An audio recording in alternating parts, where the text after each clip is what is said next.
All right, ladies and gentlemen, here we go. Starting another month. The month of August kicks off today. Where does the time go, folks? I tell you, it is the first Monday of the month. I need to turn my microphone down there. There's a little bit. It is the first Monday of the month. We are live from the bunker. Welcome, everyone. My name is Jason Hunt. I am the editor here at Sci-Fi for Me. Happy to have you all with us. We are broadcasting live to Facebook, Odyssey, YouTube, and it looks like the audio bug for Odyssey isn't there right now. So if you're watching on Odyssey, then maybe you can hear us. So we'll see. What I want to say, give a shout out to everybody who's listening to this as a podcast. It is available on a number of different platforms, so do check us out over there if you are so inclined for that. The chat's open. You can always leave a comment if you're not here with us live. The email address, livefromthebunker@sci-fi4me.com. And, of course, we're on all the different socials. We shouldn't be. I should just nuke them all, but, you know, it is what it is. But anyway, all right, so we are beginning our new month. It is the first Monday of the month, which means we're going to be talking about money, but I do want to give you a couple of programming notes here real quick.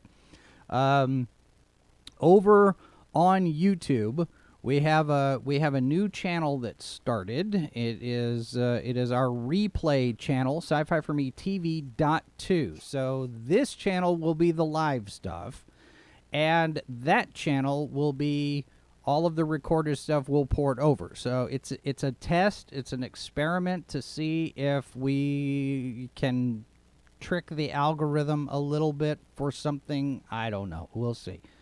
So there is that. If you want to go subscribe over there, and let's see what happens. Who knows? It could be a complete waste of time, like a lot of other things that we do. But anyway, that's the way we do. Okay. Also, for August, we're going to test a change up in the schedule. For August, we're going to go Monday, Wednesday, Friday for this show. Mainly it's a time management experiment for me. So Monday, Wednesday, Friday throughout August, 1 p.m. Eastern. The time's not going to change. We're just going to go different days just to see how that's going to go. So we'll see about that. Also, want to let people know tonight on H2O we're going to be talking about both Nichelle Nichols and David Warner. We lost them this past week, so we're going to be taking a look at their careers. Both in Star Trek and other things, so join us for that, 9 p.m. Eastern. Okay, all of the housekeeping stuff is out of the way. I see Cam in the chat saying hello, so hello, Cam. And we've got with us our usual band of merry men here, Dan Danford and Matthew Stevens. Welcome, gentlemen. We've got a lot to talk about. We have a pile. Things are busy. Things are busy. Yeah. Well, let's start with this one because this just came over, and I'd sent you some stuff that came over this morning, but this one brand new came over just a few minutes ago.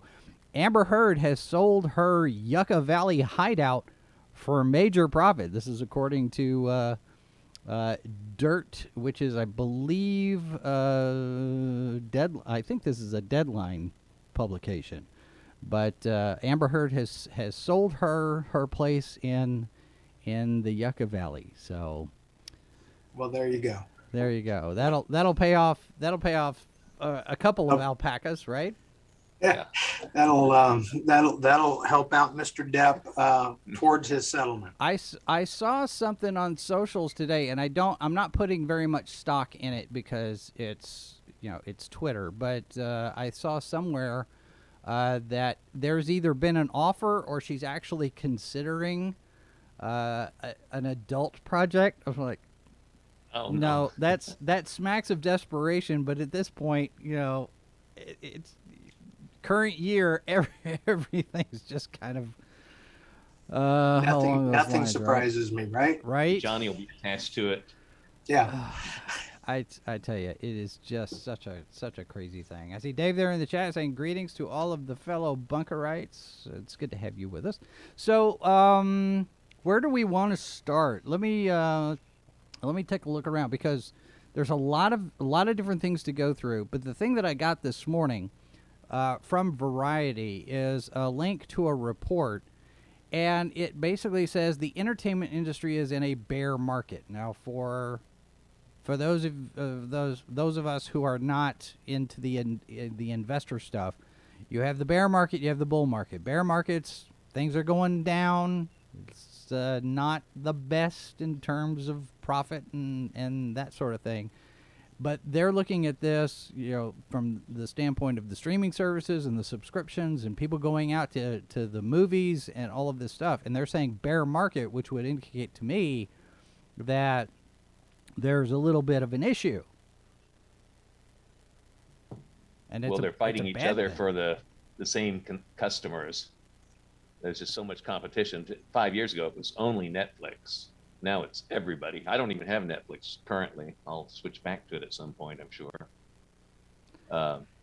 That's just a huge factor. I can't believe they haven't started selling advertising on Netflix, or at least have a tier where that's coming.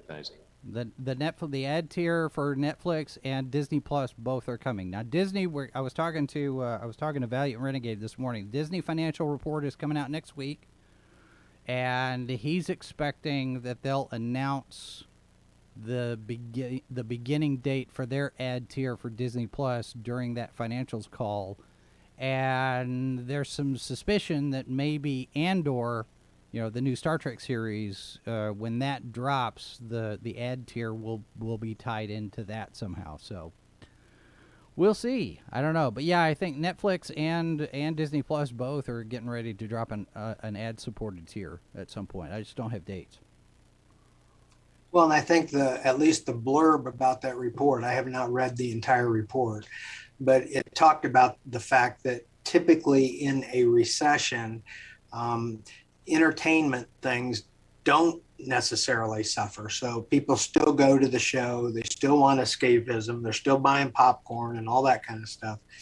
But one of the areas that does get hit pretty badly during a recession is marketing and advertising expenses. And I think we've already seen that. Some of the services have reported already that their ad revenues are down. And what that typically means is that when companies tighten their belt, one of the areas that companies tighten their belt on is typically advertising and marketing. Yeah. And so I think that is a likely consequence. We're probably going to see that going forward for a little while.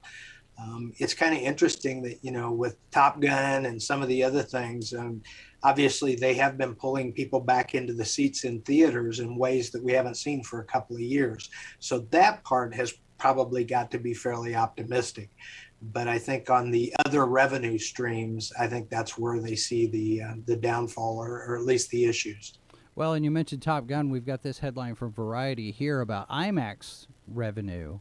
And we were talking about Top Gun last night over on Culture Casino's channel. The idea here that Paramount is contractually obligated with Tom Cruise to keep this in theaters for 120 days.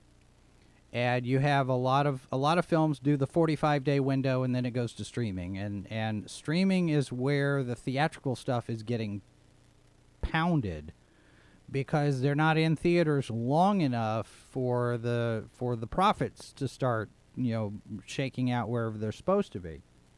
And so you've got this Top Gun Maverick, which is getting close to 700 million domestic, and if they keep it going through Labor Day, which would be the smart thing for them to do, is to tap into that next holiday break for this last push before it goes out of theaters and then into home video and streaming and stuff.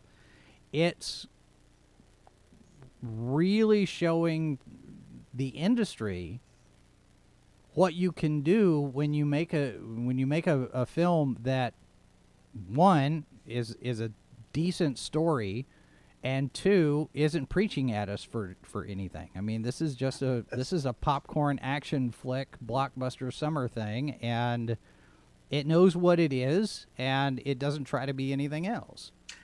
Mm-hmm. And it's the perfect vehicle for IMAX. Yeah. You're going to get repeat customers who went and saw it in the theater, and they're going to go back to see it at IMAX because the kind of action with the airplanes and all that kind of stuff just fits that medium perfectly. Now, this says here, revenue at the company, famous for its immersive widescreen technology, increased 45% to $74 million. That's up from $51 million in the prior year period. I mean, last year nobody was going to the movies. Right. So you have that. It's not. It says here quarterly losses are narrow, which means we didn't lose as much this year. So I guess you got to take the positive where you can find it, huh?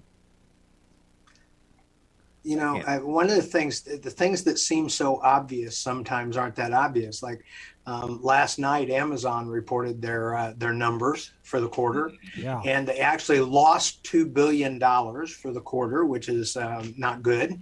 And yet that was better than what Wall Street had predicted. So Wall Street was predicting a bigger loss, and the stock price has gone up, jumped by, when I read about this morning, it was up 10%. On a $2 billion loss. So you don't necessarily, I mean, it's how it fits with expectations, not necessarily the hard dollars. Yeah. And it was on increased revenue. Yes. So that's what's fascinating about that. They're just growing. I mean, trying to grow. Well, and they've got, the new content. Thursday Night Football is an Amazon product now going forward. So, you got interesting stuff happening that people are excited about. So, Well, and here it is sitting here almost $136 a share. I mean, what's the bottom where it's time to buy? Are we at that point right now? You might want to get a couple of shares of this. Huh. Yeah, I haven't looked at it in a while. Yeah. Yeah, no, I'd have to go through it. I wouldn't want to make a recommendation on it anyway. But. Well, yeah, it's a great company. And it's Netflix made money for shareholders. Yeah, and Netflix is up 0.2 of a point, and they're at 225 a share. They're up, even though they've had their share of hits in terms of losses in the quarter and everything. Plus, we've got Roku also saying, they didn't miss, they didn't get their target for second quarter either. They're blaming, like what you were talking about earlier, Dan, the slowdown in TV advertising spend. Yeah, and you're right. Yeah, I've been in this business now for almost 34 years, and advertising is one of the first things, and it's instinctive. It's like, well, we can't spend any money. Well, okay, but if you don't spend that money on advertising, you're not going to generate the customer base to come in to make the money that I mean, it's kind of a chicken and egg thing. Because people don't want to spend that kind of money on it. It is cyclical, though. I mean, it basically cycles with the business cycle, and has for, decades, and probably will for decades. Yeah. Well, and I think the other part of it, too, is you have a lot of people who are entrepreneurs. They own their own business, they manage a business, or they manage, they have bigger companies if they're corporations or whatnot, and they know their business, but they don't necessarily know the media aspects of things. You hire people to take care of all of that, right? It's the old line, and we've said it before, but I know half my business or half my advertising money is effective. I just don't know which half. Yep, John Wanamaker. And it's an easy place to make cuts when you're trying to make payroll. Well, and the other part of that too is you've got people. It's almost a gut reaction, because in advertising, I'll have clients, and they'll have a specific idea of what their expectations are. And I have to manage that. I was like, okay, look, you've got to give it 6 months before you see measurable results on anything you spend now. you're not going to have people walking unless it's just an absolutely brilliant campaign that knocks the socks off of everybody, and I just have to have this widget now today. You've got to give it time to percolate, and because the hierarchy of memory is, it's, if you think of it as a ladder, you've got 7 rungs on that ladder for brands that you can remember just kind of right off the top of your head. And in order to make it into that point, you've got to have so many impressions. And impressions is the time when you actually acknowledge and your brain registers, oh, I've seen a Pepsi commercial, right? And in order for you to get one impression, you have to see the thing 3 times. So you got to put a TV commercial on 21 times in order for them to register that they've seen it 3 times. Well, with direct mail, we used to say that you get double the response on the second mailing for the exact same thing that you did on the first.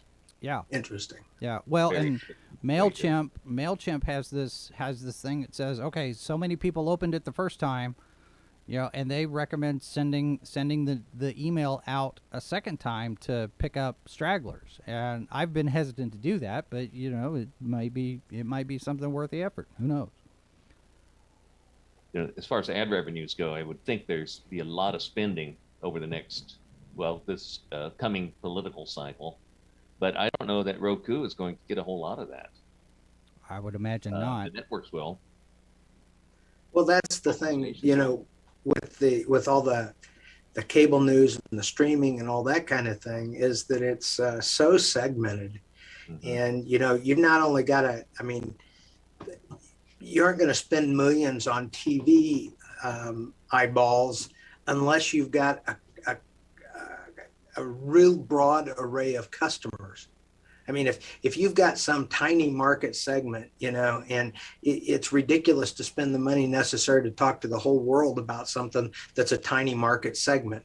And as those different channels become narrower and narrower, it just splits up the ad revenues a lot. In a place like Roku, you've got to have a customer that matches their market, that channel, and it's tough. Yeah. Well, and given the fact that like this chart says, people are going to start cutting back on their entertainment subscriptions.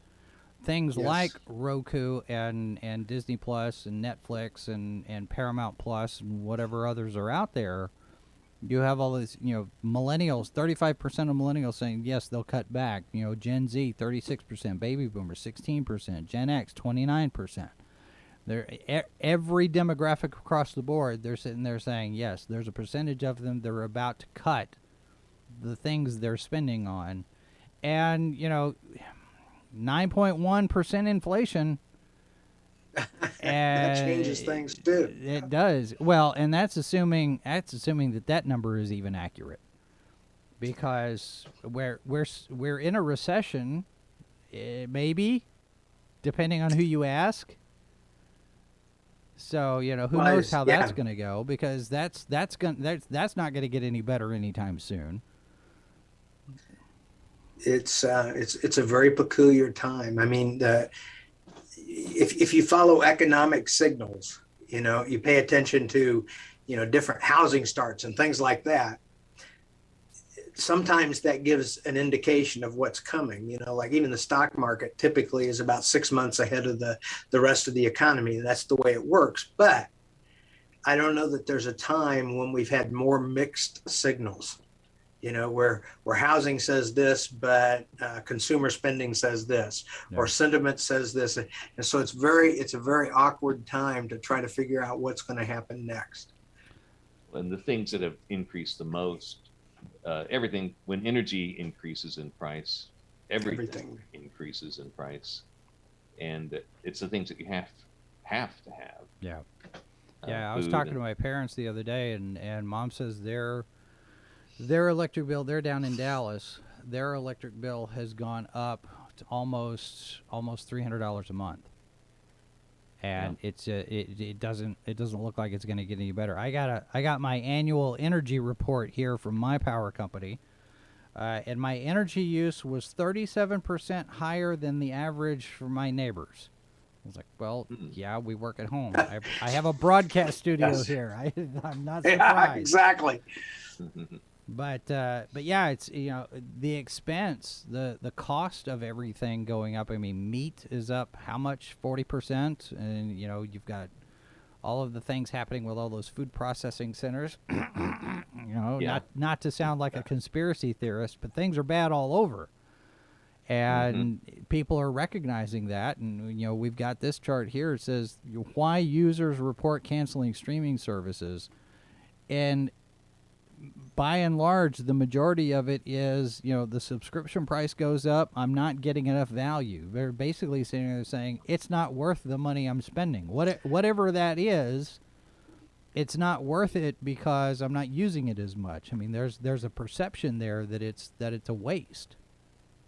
Well, and most people have two or three, of course, and or jump between them. If you really pay attention, you'd probably jump between them. But once you set it up, it seems like such a hassle to cancel it until you have times like today. You know, that's the thing is now my gasoline's gone up, my meat's gone up, my groceries have gone up, my utilities have gone up.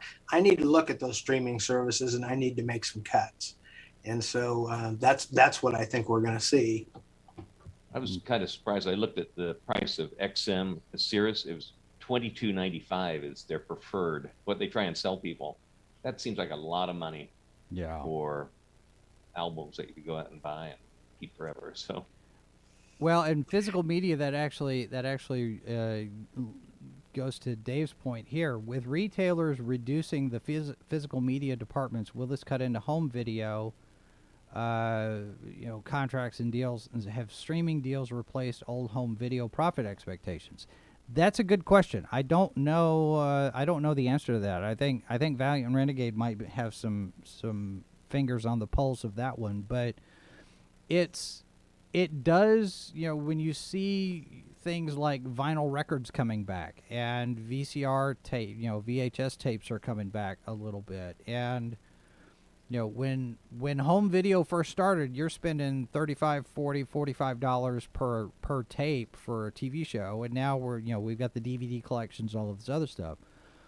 But then you have something like I can't remember which video game service it was. They basically said we're not going to service these games anymore, so you lose all of that, and you have home video, your digital streaming things and whatnot, and let's say I cancel my Netflix deal or I cancel Disney Plus. I don't have any other way of watching the show outside of sailing the high seas, which I don't recommend, but the physical media is not there as much anymore. Missed opportunity, or is it just, you know, we're just figuring it costs too much to make this stuff? I don't think it's not repetitive at all. You know, once you hook up the technology and stuff, adding one more TV show to one more house doesn't cost you anything. And I would guess that most of the people who subscribe, whether it's Netflix or Prime or whatever, probably do it for a single show. Yeah. And then it just keeps going every month after that, unless you cancel. But I think that we're probably reaching the point where too many people have too many streaming services, and we aren't going to keep paying multiple things. So it'd be better for the consumers almost if everything went to pay per view. Right. You know, and you just, here's a series of TV shows that I want to watch, and I'll pay $40 to do it or whatever, and not have the ongoing. Of course, that's not what the industry wants, but that would probably be better for consumers. It probably would be better for them, but a lot of people will walk away from a 99-cent movie just because they don't want to pay that 99 cents. You're right. You're right. Well, and I saw something. Let me see if I can pick it back up again, because there was a story over the weekend, I want to say, because you talk about what the industry wants and, you know, what the consumer wants, and sometimes they're diametrically opposed to each other. That's there was true. a story that came out here. Bank of America had this. There was a leak. The Intercept had this story. Leaked Bank of America memo. We hope conditions for American workers will get worse. You have this corporate financial entity that basically says, okay, we're looking at the ratio between people available for jobs and how many jobs are available. And right now it's a buyer's market. It's you've got the ratio, I think, is something like 0.5. So you have so many workers and a limited number of workers, and all of these jobs are available. So you have your choice. You can go and pick and choose, and be a little bit more selective on what kind of job you want to go get. And Bank of America is sitting here saying that's not really all that great because it puts too much power in the hands of the people. I saw one of my very liberal friends, who's very smart but still very liberal, was making the point this weekend that the balance of power has shifted from capital to labor. Yeah. And now and there is some truth that shift has taken place or is taking place, but it's all economics. It's all supply and demand. That's what decides it all. So, but doesn't that give us, I would say that gives us a little bit of a peek into the mindset of the corporations, right? Because it's not about the customer. It's never about the customer. Yeah. I mean, Bob Chapek can put out a memo that says we're not going to antagonize our customer, but he's not worried about the customer per se. He's worried about how much money the customer is going to spend. But you have something like this Bank of America thing. Well, the people are there to serve us. It's almost like this attitude of the normal people, the civilian population, are there to serve us. Bow, yield, kneel. Kneel before Zod type of thing. And the more this stuff gets out, I don't think that ends well. Well, I think, that's certainly true of some corporations, no question about it. I don't think it's universally true. I think there are a lot of corporations that are very customer focused, but some of those have a sense of entitlement. I mean, to me, Disney has a sense of entitlement. They feel like, they're Disney, and there are other companies that are like that as well. So. And there's Disney now at 105, so it's up. Who knows where this is going to go? Because the financials next week will be an interesting call to listen to see where some of that goes. Because now that Chapek's got his contract in place, yes, the stock price is going all over the place because nobody knows what's going to happen next. Like, who's he going to fire? What's going to happen? It's crazy. It's crazy times to live in. He'll probably go back to antagonizing his customers, so the families. Yeah, it's just a weird thing. I mean, everywhere, it's crazy stuff. But that's the corporate side of things. Then we haven't even talked about the nonprofit side, because nonprofits are going to be impacted on this as well. But here's this article from Variety. The Hollywood Foreign Press is looking at switching over and becoming a for-profit organization in order to basically try to save themselves. This is the organization that runs the Golden Globe Awards every year. And they're sitting there thinking, well, we got to make some changes. Eldridge Industries taking over the Golden Globe Awards, which will be turned into a private entity separate from the Hollywood Foreign Press Association's charitable and philanthropic programs, which will be managed as a nonprofit entity. So basically, it looks like they're splitting everything up. Good idea, bad idea, too soon to tell. We don't know what this is going to do. I mean, what would be the advantages of splitting off a piece of a nonprofit in order to become for-profit? Well, you'd have I don't know the advantage why you would want to become for profit. The NFL did it a few years ago. I think they did it to take public pressure off because they'd operated as a not for profit insanely for 75 years. So I don't really know why. I don't know how they generate revenue, but this way they could go out and seek investors, and maybe that's what they want. And they want to be able to. I like the idea, at least potentially, so this for-profit will be charged. Its primary thing will be actually running the Golden Globe Awards program, Right. And I think nothing quite tunes you to the marketplace like having to make revenues. I think lots of times these nonprofits, they have great intentions, but they aren't very effective at what they're trying to do. This, if you spin this off and it's the Golden Globes and it's a for-profit thing, well, if it doesn't work for profits, it'll be gone, or they will make changes. They'll do what they need to do in order to generate profits. I like adding the profit, the profit margin to the program. We'll see whether it works or not, but clearly what they were doing before hasn't been working. So we'll see how it all fits together. How much of that, though, is the political perceptions, though, as opposed to the economic realities, the financial reality on the ground versus the public perception of the culture? Because you have a lot of that playing into not just the Golden Globes, but the Oscars and the Emmys and the Grammys. It's all about identity and representation and equity and diversity. It's not about skill and craft anymore. It's about, well, what do you look like, and what kind of plumbing do you have, and what are your pronouns? Oh wait, what do you mean we're not making any money? And I mean, absolutely. There's never been, even if you go back to the Oscars, people will tell you that for the last 50 years, it's always been political. It hasn't always been the best movie that won the Oscars.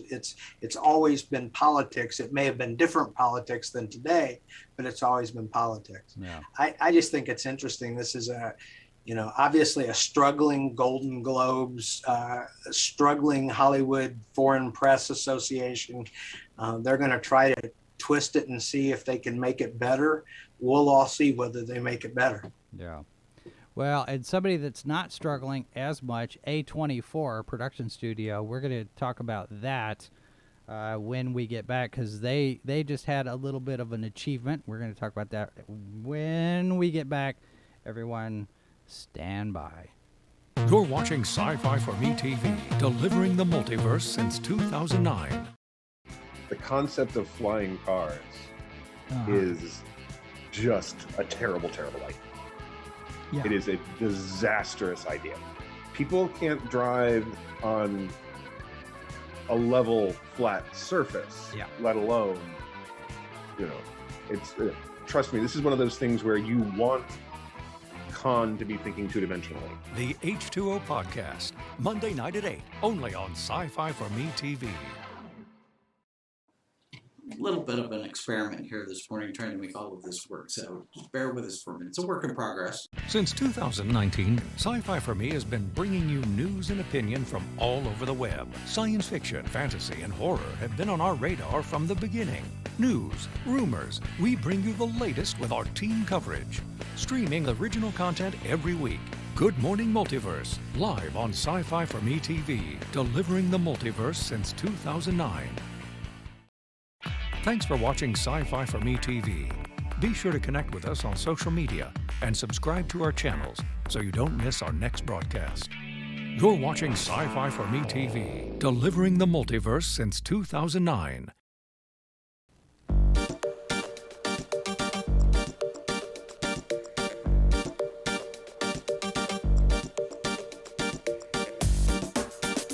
Back live from the bunker. Little shot of the corner of the studio there we don't see very often. There's our little spinner rack. Macintosh. Still functional, by the way. Yeah, you could probably donate that. They're developing a market for those things. Well, and Computers. really the only thing that I can do with it is turn it on. I mean, I don't have a landline here with the phone, so I can't connect it to the internet. I tried, but it was like, no, we can't see a connection. So yeah, it is what it is. It's a nice little conversation piece, I guess. Nice. Yes. Back here with Dan Danford, Matt Stevens, both of them financial and investment gurus, investment consultants,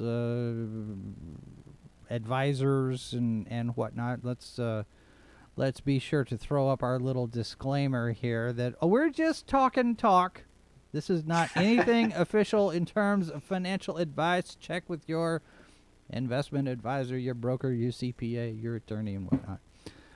Just to get that out of the way. Okay, so in all of this doom and gloom and all of these terrible things and all this stuff, we do have this success story here. This is a Variety article. Everything, Everywhere, All at Once is A24's first movie to hit $100 million globally, and I would say that's a pretty good success. A24's zany black comedy, Everything, Everywhere, All at Once. This is with Michelle Yeoh in the lead. Jamie Lee Curtis is in here. Short Round is in this. Cleared a major box office milestone, crossing 100 million in global ticket sales. It's the first A24 movie to hit that box office benchmark. Since the movie landed in theaters in March, the multiverse adventure turned into the rare indie sleeper hit at the box office on its journey to becoming A24's highest-grossing film of all time. So far, it's generated $68.9 million in the United States, another $31.1 million internationally, putting its global tally at $100 million. And that's actually kind of an interesting thing to see, because A24 has been cranking out a lot of different movies, and Everything, Everywhere, All at Once didn't hit a whole lot of theaters to begin with when it landed, and yeah, it's just basically kind of just been this slow burn, like they say, a sleeper hit. Everybody who talks about it has really good things to say about it. Now, there are some people, I think it's this movie, there are some people that say that the third act is the point where you decide you either love it or you hate it because of whatever happens. I haven't seen it yet. I took the latter. So. You took the latter. Oh, you yeah? didn't like it. You didn't like how it ended. It seemed rather repetitive at that point. So. Well, it is a multiverse. First hour, I thought this is wonderful.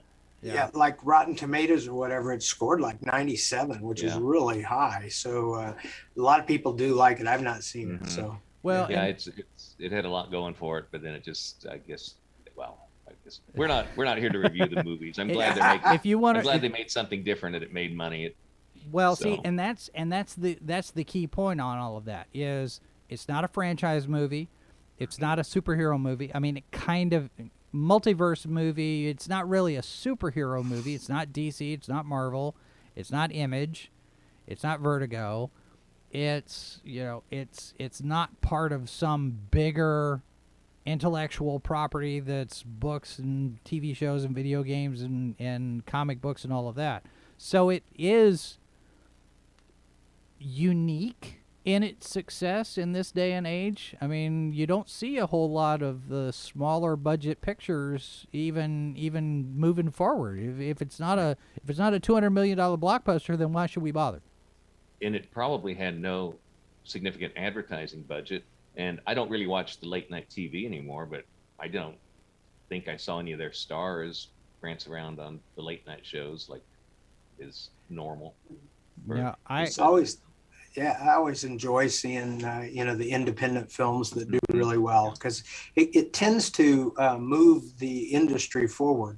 What it does is because once somebody creates something like that, it makes everybody else more creative, I think. Mm-hmm. Well, and see, I thought going into the lockdown and the pandemic, and I've said this before, I thought that the studios would pivot and start making smaller pictures like this in order to reduce their risk, because nobody was going to the movies. We were talking about that before.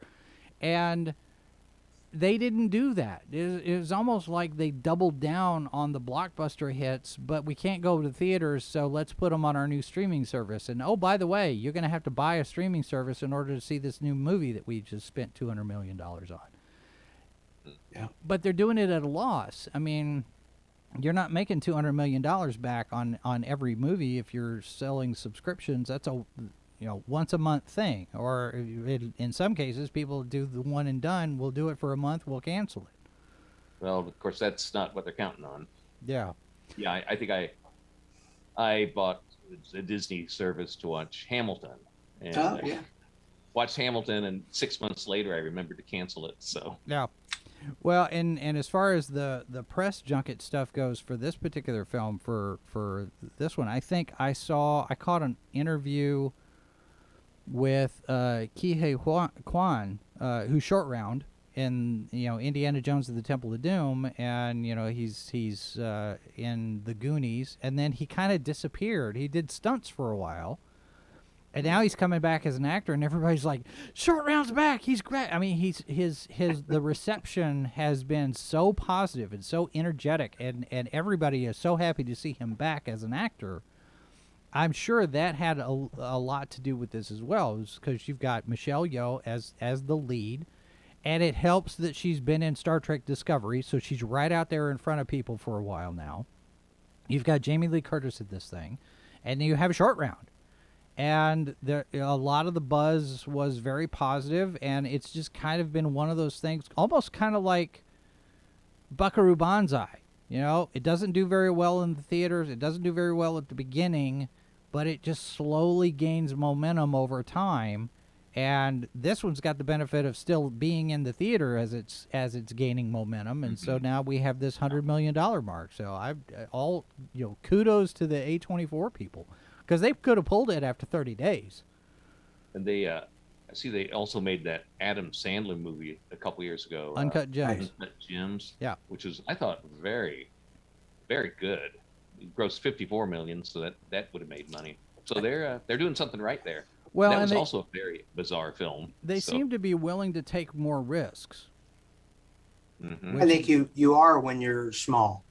I mean, the risk on a $50 million budget is not as great as the risk on a $500 million budget. And I think that's once you make it into Hollywood or whatever, and you become one of these really high paid actors and stuff like that, it's good for you, but it also narrows what you can do, because you just can't produce.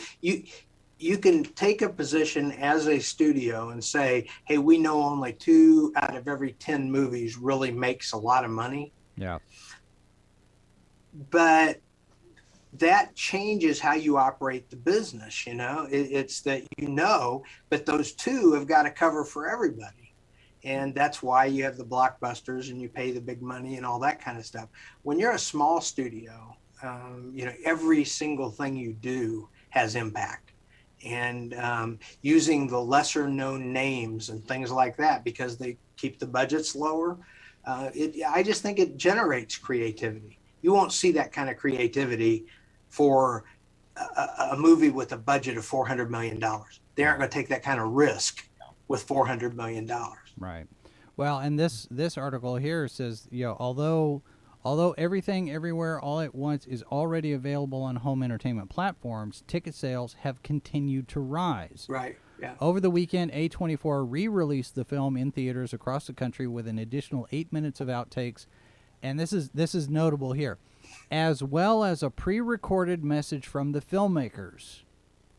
Now, I haven't seen it, but my suspicion is that this is going to be kind of the same thing, maybe like what we saw at the beginning of Top Gun, where Tom Cruise comes in, says, "We appreciate you doing business with us. Hope you enjoy it."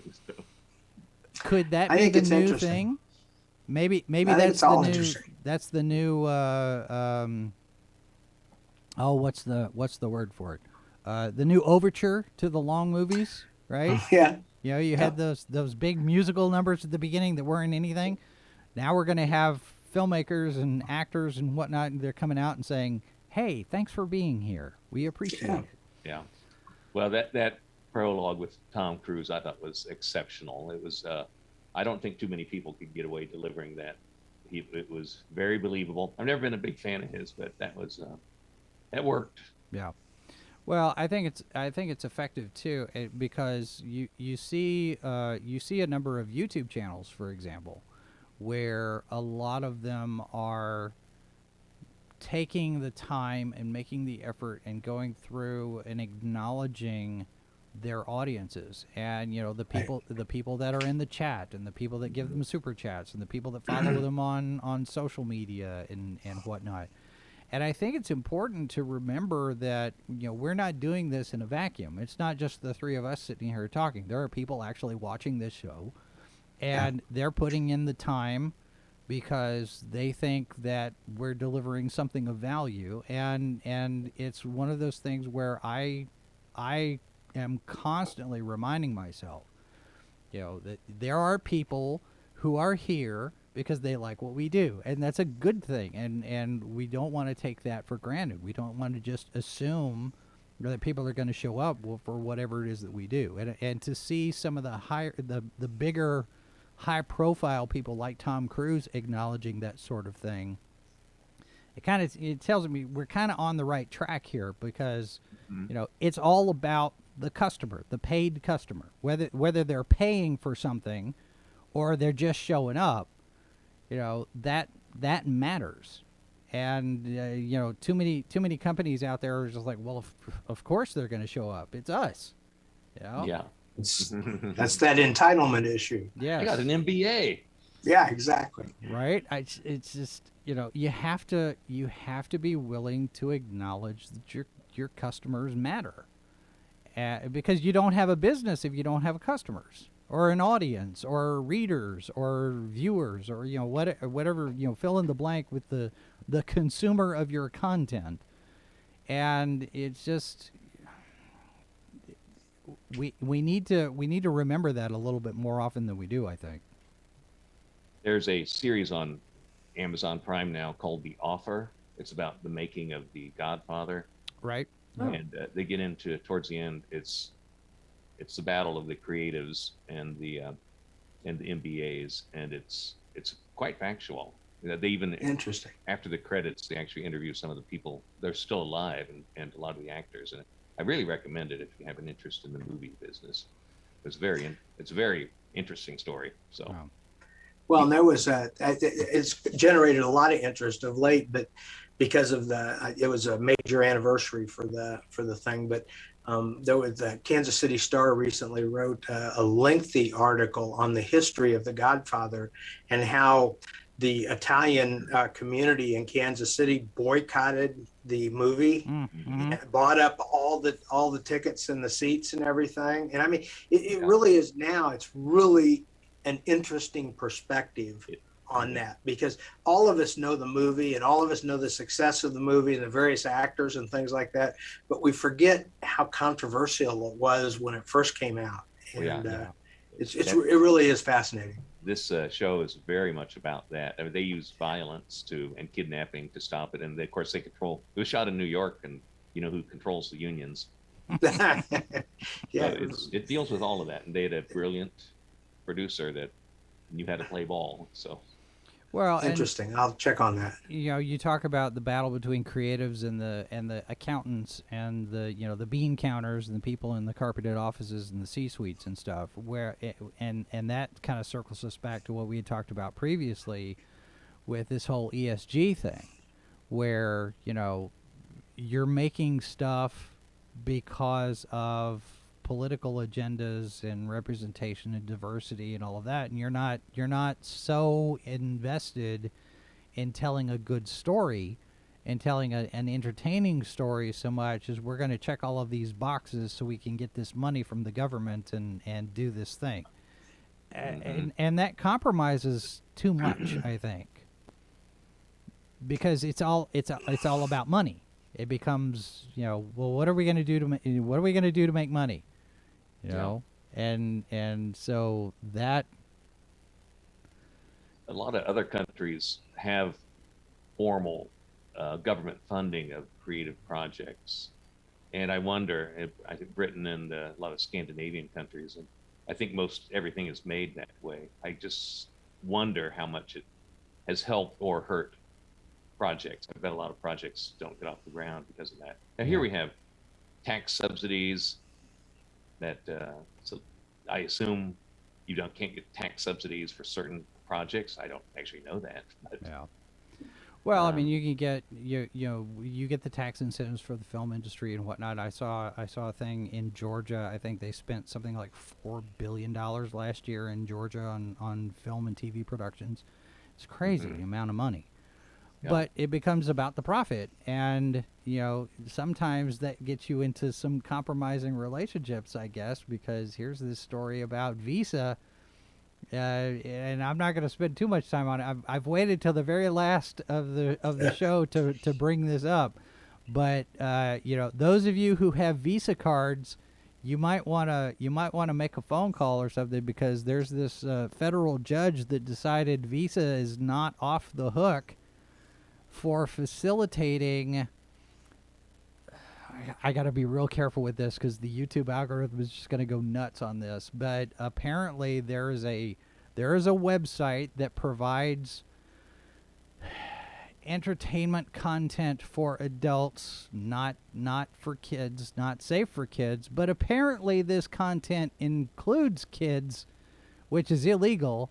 And Visa and MasterCard both had pulled their payment processing services for this, and then quietly decided to go back, and the judge basically says you can be held liable because you know what they're doing, and you're providing your payment processing services anyway. And in Delaware, there's this thing apparently called a Caremark personal liability, which basically says that if somebody does harm and you know about it and you help it happen, you're just as liable. So Visa could take a huge hit on this because of the ramifications for all of this stuff. And I'm thinking, how many companies out there we only take Visa?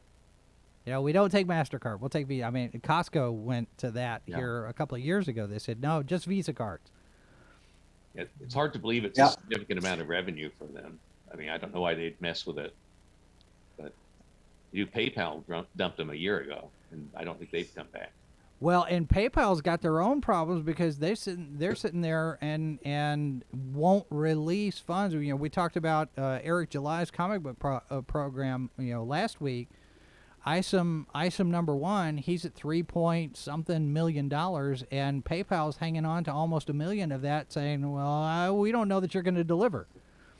And July's like, it doesn't matter. That's my money. Give me my money. People have paid my company for my product.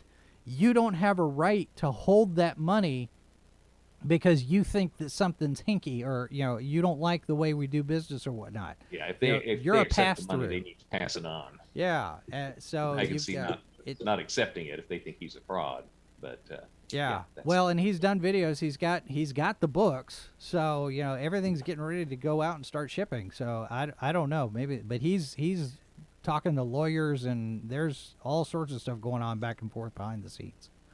Was it Kickstarter that kept the truckers' money for the Canada ones? Was it Kickstarter or GoFundMe? Yes. Was it Kickstarter? Yeah, exactly. Kickstarter. Oh, it's GoFundMe, I think. GoFundMe. But I know somebody that I think donated them and got their money back minus the fee. So yeah. Well, and 5%. You get these companies that are making decisions like that, and they don't have anything to do with business. They have to do with culture and reputation and all that other stuff. And you get into this situation with something like Visa with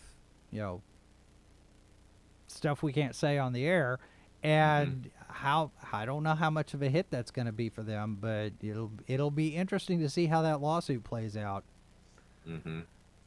It's you just have to be awfully careful about the alliances that you form, and I don't care whether it's personal alliances or business alliances, you have reputational risk all the time. Yeah. And that's not the kind of thing that somebody on Visa, they don't want to be on the front page of the papers on a story like this. Well, and a lot of the media, it doesn't seem to be reporting on it a lot, which surprises me. Or kind of, well, maybe it doesn't.